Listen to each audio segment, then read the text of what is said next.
Hello everyone, welcome to Zobrio University's webinar on preparing for auditor reports. Today we have Chuck Hayes, a senior application consultant here at Zobrio, to lead the webinar. If you have any questions, please leave them in the chat, which is located at the bottom of your screen, and we'll go over all questions at the end. Thank you, and I'll now hand it over to Chuck. Thank you, Colleen. Again, this is Chuck Hayes. I'm the director of the application services team, so I manage all our consultants, and then I also do implementations and consulting as well. And it's quite possible that I've interacted with some of you in today's meeting or watching the recording. So today's topic in our short session is preparing for auditor reports.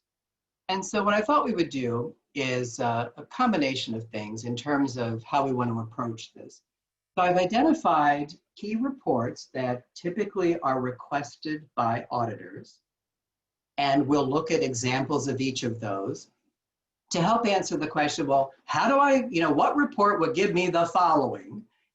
And then that also allows us to talk about, let's say, the limitations of some of the reports, because when it comes to questions from auditors or expectations for auditors, think of it as almost like a Rubik's Cube. It's multifaceted.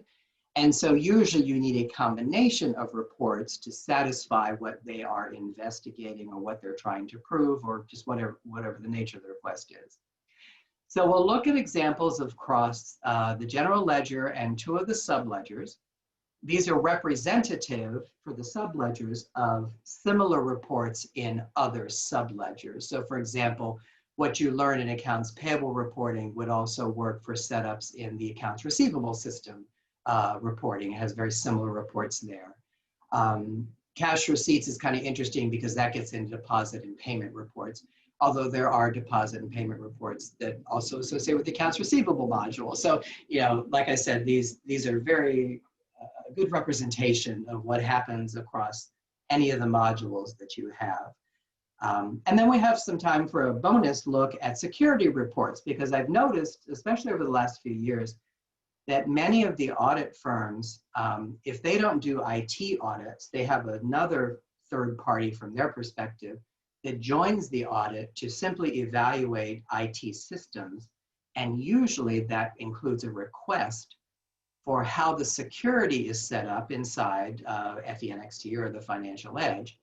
And there's a really interesting report you can run that's very easy to get to that should answer all of those questions. But it also helps you evaluate, should we do a little bit more in terms of separation of duties when it comes to how we set up security. So we'll throw that in at the end as well. So let's talk about the general ledger. So typically, the auditors want to see some sort of balance reports, and usually it's like the trial balance or things like that. So we'll talk about that. And then they want to see some sort of revenue reports, or income and expense reports, income statements. And then behind that, they usually will want to see transaction level detail. So let's say they say, okay, show me a trial balance or whatever that includes these accounts. And then by the way, for this account, I want to see the detail that makes up, the debits and credits for the time frame, of 3 months or something. So let's take a look at those first. And I'll also mention some suggestions about setting up the reports and some of the features in the Financial Edge or FENXT that are useful. So I'm currently in the general ledger in what is now called database view. All of these reports I talk about will be available in FENXT view as well. And I'm on the section known of as reports. And I did this intentionally because I'm making use of the tag feature. So one of the features that I think is somewhat underutilized in Financial Edge are these tags. So every file that you save that's a report, and you give it a name, of course, you can also associate it with a tag. I just want to take a moment, because I've done that with all of these reports today. So I just want to take a moment, if you will. Sorry, I'm got a frog in my throat. Let me take a moment to talk about those tags. So each of the modules, general ledger, accounts payable, cash receipts, has its own separate tags. And they can be in a hierarchy. So you see in this little pane on the left where it says manage tags, you'll see there's some examples of like purpose, and one of these subgroups under purpose is auditors. So I took advantage of this one, but I did a slightly different hierarchy in the subledgers just to illustrate that they are distinct. So the first step is to decide, well, what kind of tags do I need? And you can always modify them. But this Manage Tags button would allow me to come up with specific tags. There's a new button at the top, you can edit them. So if I look at the Auditor tag and click Edit, you'll see that it's in the category purpose and the tag Auditors. If you're starting from scratch, you just come up with the first value within the category, put them in, click Save, and then the hierarchy will start to appear. And then when you go to save the report the first time, or if you use the rename option later on, then you'll be able to specify the tag, or the tag, and you can also do the other associations. So if I just do a right click for a moment, I can go in two ways to do this. I can go to rename, and then I have access to the tags as well as changing the name. But I also can do a right click and simply go to tags and associate this with a different tag by right clicking to tags, choose the tag I want, and then, and I could unclick auditors and click another one, so that would be cumulative, or I could create a whole new tag. So just keep in mind that that's how you would set up the tags. Then from a use perspective, one of the nice things about the tag system is that if I turn on all the tags, and some of these in this system are not actually tagged, but if I start showing other tags, I get this long list, and potentially I would be seeing every report in the system. So instead, I can say, well, you know what? I just want to see the auditor reports, those that are tagged as auditor. And in the FENXT web view, you have the filtering option to filter by tags as well. All right, and you'll see that across all the different ones. So let's talk about balances. So very often folks say, okay, I ran a trial balance for the auditors. Okay, there's one little limitation you need to be aware of. The trial balance works perfectly fine for everything except the fund balance account. Because if you think about it, the fund balance is a calculated value. So at the end of the fiscal year, that would represent, the original fund balance at the beginning of the year, plus revenue minus expenses. And then maybe a few other accounts you got thrown in there. But so the trial balance is not going to show an accurate fund balance. So don't even bother. Like if the auditors say, well, wait a minute, this doesn't have the right fund balance. You're correct. The trial balance report is not designed to show you the fund balance account value. Instead, you use a regular balance sheet for that. So I always point out, okay, if they ask for a trial balance, give them the trial balance, but also give them a balance sheet so they can see the correct fund balance. So let's just look at a couple of those. And I just want to highlight a few settings. So in this example, I'm, in this sample database, sometimes I have to go back a few years. So we'll ignore the date issue. But we have a couple of different fund setups. So our fund 2 in this database is set up with restrictions. And then the fund 1 actually is unrestricted. So if I just take a look at this fund balance sheet for last year, I'll just highlight a few settings that I've used after I render the preview. It should only take a moment.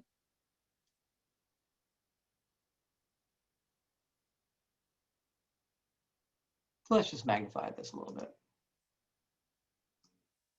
So I've simply set this up as a basic balance sheet, although I'm using the visual chart organizer to specify groupings for my accounts, so cash and receivables and fixed operating assets, that kind of stuff.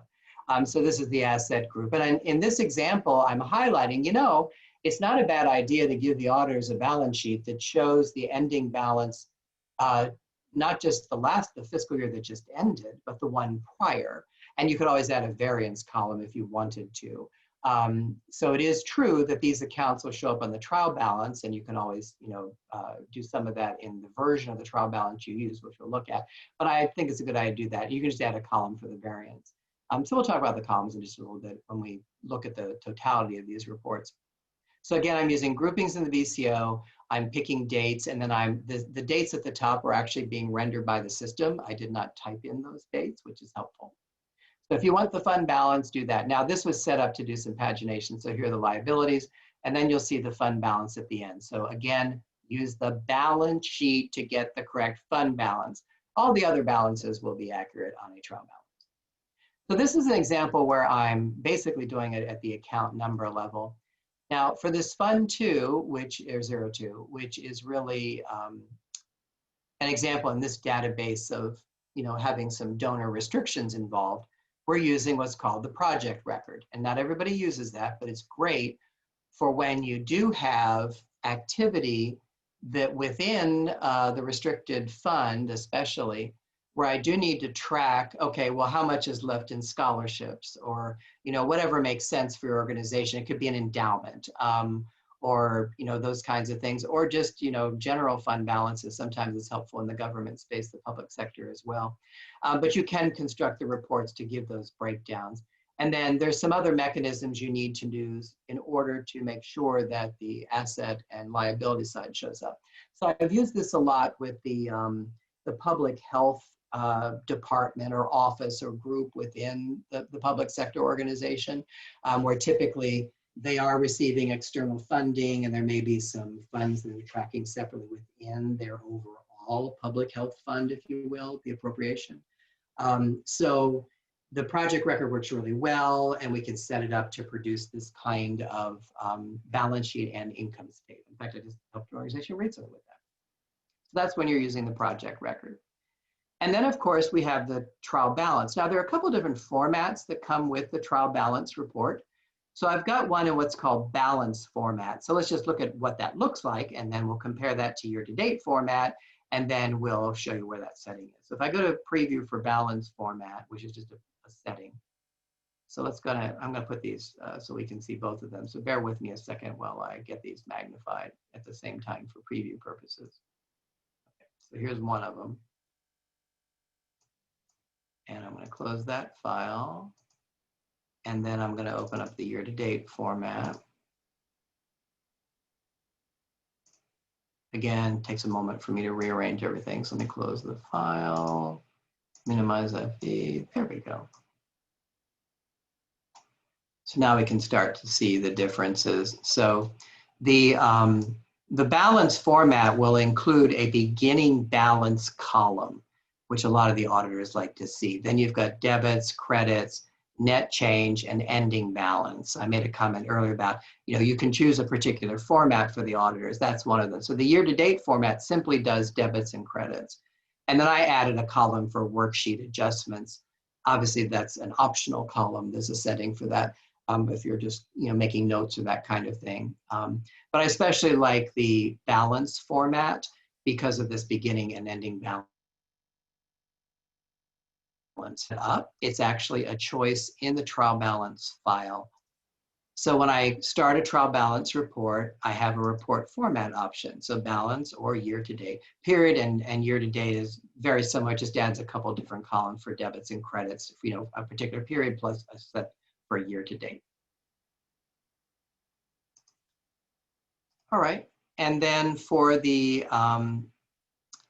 general ledger report, so this is the transaction level detail. And so by definition, the report known of as the general ledger report will show an account number, and then it will show detail behind that account number for the time frame that you specify. So for example, I filtered this specifically for a revenue and expense account, just to give an illustration of how this would work rather than showing a whole bunch of accounts.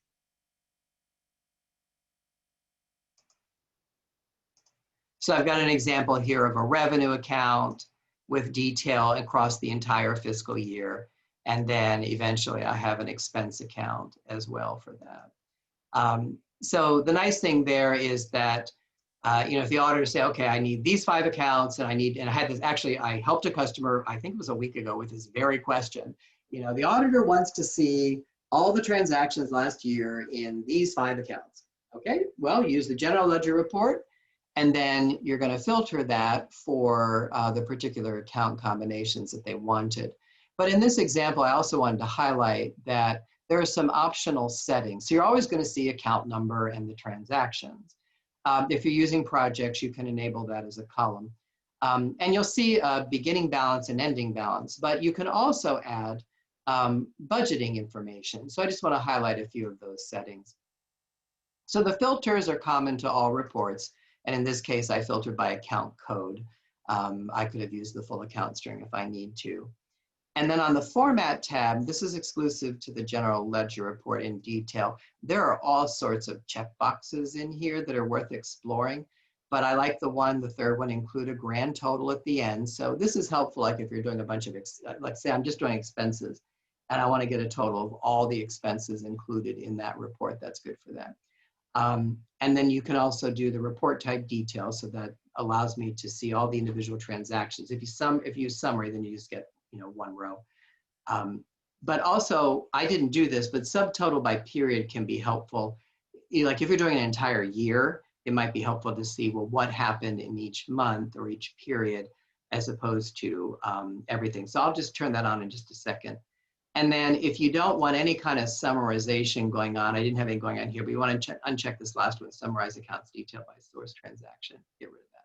And then I'm comparing this to one of our budget scenarios and including this year. So let me just add the subtotal by period so you can take a look at what that looks like. So what has changed is that for every period, since I'm doing an entire fiscal year, I can get a subtotal of debits and credits for just that one period. So that's helpful if you're also doing reconciliation work where you just show me everything for the year and I want it by period and get subtotals. And if you're running a balance sheet or an income statement, this is an income statement, I can see the variations if I'm doing several different periods and testing them out to see I had a problem, after a certain period. Let me see how this all matches up. So that's if I want some sort of detail. So we have the balance sheet and the trial balance, and then the general ledger report for detail. And then lastly, we have the income statement. So the setup is very similar to the balance sheet. So I'll just mention here, you're gonna have columns, and these columns have their own settings. And that's where I can put in formula fields for the dates. I specify the date range of the report inside this particular column. And in the NXT web view, it's the same settings. They're just presented as a continuous set of tiles, if you will, when you're looking in the browser. So all the same settings are there as well. And then I can include budget information, and I can do variances from activity to budget.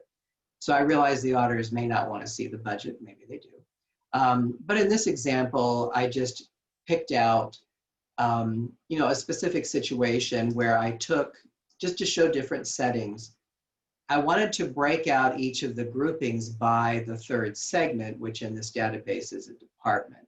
So I actually have subtotals by each department. So instead of running a separate statement for each department, I just simply wanted to show the totality of what's been happening, but across all departments, and then see that. I could also have done the departments as columns as well. So just showing a few extra settings there that might be helpful. And those are done on the Format tab in the Sort section. So again, depending on what the auditors ask for, we can come up with information, balance sheet, trial balance, income statement, and we can usually arrange it in whatever type of groupings that they might want to accomplish what they're trying to accomplish. So that's the general ledger. Accounts payable. We want to look at the open invoice report, and this is a common question from the auditors. They're looking at the balance sheet, let's say, and they'd say, okay, I want you to run a balance sheet for the midpoint of your fiscal year, whatever that month is. And I also want, from accounts payable, the invoice, the unpaid invoices, what are called the open invoices, as of the same date of that balance sheet. So let's assume the fiscal year's ended. Obviously, the auditors wouldn't be there if it hadn't. And it's 3 months after the end of the fiscal year, you're talking to the auditor. So now you're potentially going back 3 months to the end of the fiscal year plus another 6 months to the middle of your fiscal year. So you're going back about 9 months. And I've had folks ask me, wait a minute, I didn't save the open invoice report for the month of June or whatever month they're requesting. So that's okay. We've got a report that'll roll back the clock. So we're going to take a look at that. And then what if they ask for, hey, we're looking at the bank register. This request happened about a month ago. The auditors were looking at the bank register and they said, okay, we want to isolate the transactions, the payments you made for this particular time frame. I think it was like a month. And we want to see the invoices that those payments were associated with and the detail behind that. We actually can do a variation of a report to accomplish just that purpose. And then sometimes they'll ask for just the history across a particular vendor or group of vendors. Okay, show me everything that happened last year for this vendor, you know, invoices, payments, all that stuff. So we have a vendor history report to accomplish that goal. So let's take a look. So I'm going to switch to accounts payable. Again, I'm in my general reports page. Let's start with the open invoice report. That's under invoice reports if you're looking for the categories. So a couple things to keep in mind with the open invoice report. Let me just go to preview and then I'll come back to the settings because you got to be really careful how you set up this report. So I did this in summary form. There is a detailed version as well. And I made sure it tied correctly to the general ledger, and I'll show you how I did that. So the summary version is really nice because you get the total of the invoices that were open, and then if there were any unapplied credits, they'll show up as well. So let me just close the preview for a second here. So a couple key points. You can do summary or detail with the drop down at the top, but here's what I really want to underscore a gazillion times. In this next section where it says show invoices open as of course, pick your date. I had to go back in time for my little sample database, but take a look at the second row. Base invoice open date on post date. Do not use invoice date. Now, why does that matter? Well, it depends on how you use your system. In some organizations, the invoice date is the same as the post date, so maybe functionally it wouldn't matter, but the post date field in an invoice record is the only date that goes to the general ledger. So if I'm trying to reconcile to the general ledger balance sheet as of a particular date, I have to use the post date in the interest of accuracy. So usually if I get a question about, hey, my open invoice report doesn't match a balance sheet, that's the first thing I look at. Are you using the post date? But I can go back in time to any date. You will have some issues like if you had an invoice that was, the post date was in July, but I paid for it in June, which I wouldn't normally recommend you do, then you'll have a problem because this report won't show the payment. It won't show the invoices open because it wasn't dated until July. So you may have some little quirky things there that are more about your accounting procedures. But overall, this will work just fine. So just make sure you use the post date. And then again, you can use summary or detail. So if I switch to detail, you saw it was a relatively short report with summary form. If I go to detail, now I'm seeing each individual invoice that's associated with that particular vendor. So that's the open invoice report. Don't use the aging report to go back in time. It generally will work. You can roll it back and use the post date. But there are ways to trick that report. So the open invoice report is the one for the auditors. And then if they also want aging, give them both. You know. So we talked about the, back on the slide, we talked about payments with invoice detail. So this is a great report. It's called the cash disbursements. It's under vendor reports. So the cash disbursements journal is great because you pick a time frame and then the magic check boxes are on the first tab. Show invoice detail for each payment. And then I can do account summary at the end. So here's an example. So I picked a particular time frame. Let's pretend the auditors asked for it. And I am simply going to show, go ahead and magnify this a little bit. So for each vendor, excuse me, I apologize, for each payment, I did group these by payment. So for each payment, I listed them alphabetically by vendor. But for each payment, you'll see the first two rows show the check. So I got the check number. So transaction number is the check number, 67579 here. And then I'll see the GL for the check itself, because the payment normally is going to relieve the payables and then credit the cash account. But now below that, I'm seeing the invoice detail. So this is perfect for the auditors because it shows exactly what happened. In fact, I had a customer recently, the auditors wanted the check stub because they use double stubs and they keep one themselves. The auditors wanted the check stub for a particular payment. Well, you can't reprint check stubs in FE, but this report, Cash Disbursements Journal with invoice detail, is the same as what would show up on the check stub. So I said, run this report for that payment number because you can filter by the payment.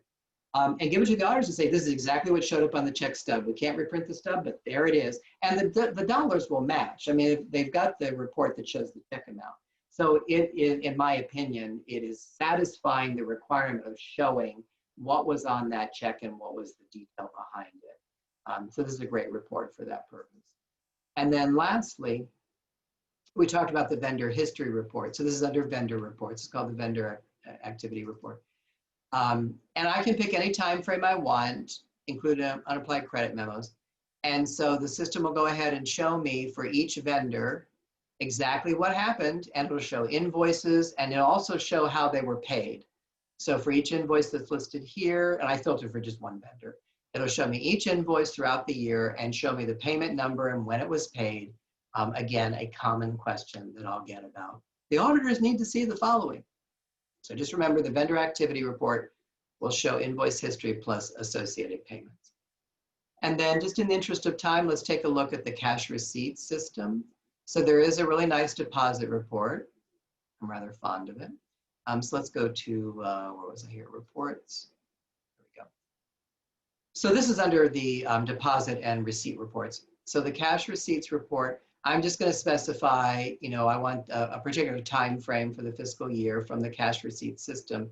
And then this report will show me each individual deposit, because I filtered it by deposit. I did it by system, so cash receipts, and then by the deposit number. So this is deposit 94. And this shows me all the payments that were part of that particular deposit. So again, a great way to show, okay, what was in this deposit? What made up this deposit? Well, okay, here are the payments that were associated with it.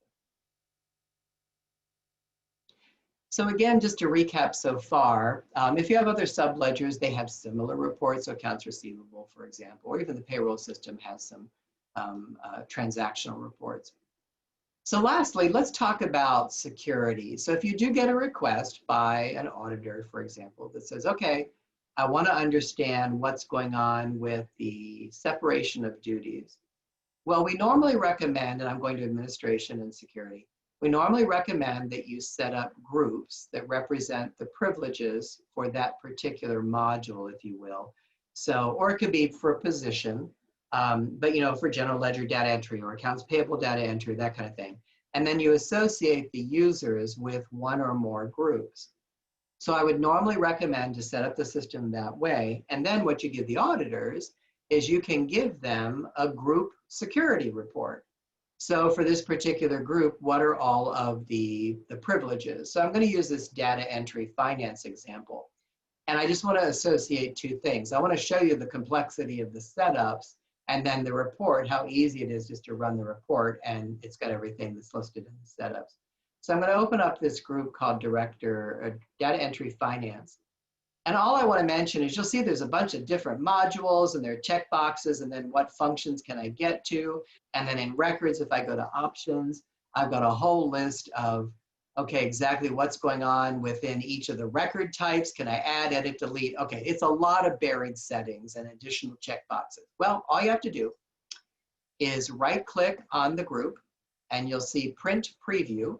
This will preview the security report for that group. And what it will do is you go through the pages. Let me magnify it a little bit. It's going to go through every setting that I just showed you. So the records for one of the systems, is this actually being used? It goes through every setting across the designated systems that are allowed in that particular group. And then it'll show you exactly what's going on. So it's a great way to say, yeah, we use this group, and sometimes they'll want to see it. You can show them in the system. But by the way, here's a report that shows all the settings that are being used with that particular group. Now, this particular database has modules that our customers typically don't use, called education. And you saw sections that are like, well, we don't have that. It only shows the sections that are in your database. So that's our security report bonus. I want to thank you for attending today. Just by way of summary, we've looked at the common examples that auditors will request in terms of information that they're asking for and which report would satisfy that request. So balance sheets, trial balances, revenue, expense, income statements, and general ledger, plus the general ledger report and accounts payable roll back the clock to a particular date and show me what was open, what was unpaid to match the balance sheet. I want to see payments and the invoices associated with them, or I want to see, the vendor history, like, okay, show me the invoices and payments to this vendor. And then finally, if you're using cash receipts, I want to show the payments associated with a particular deposit, or potentially our last item, our bonus feature, what's going on with separation of duties and security. So I want to thank you for attending today. I hope that you found this very instructive, and I'll let Colleen take over in terms of questions or wrapping things up. Alrighty, thank you everyone for joining us. I'll give us a few minutes. If you have any questions, just put them in the chat below, and we can answer them. And thank you for joining us, and a recording of the webinar will be made available shortly.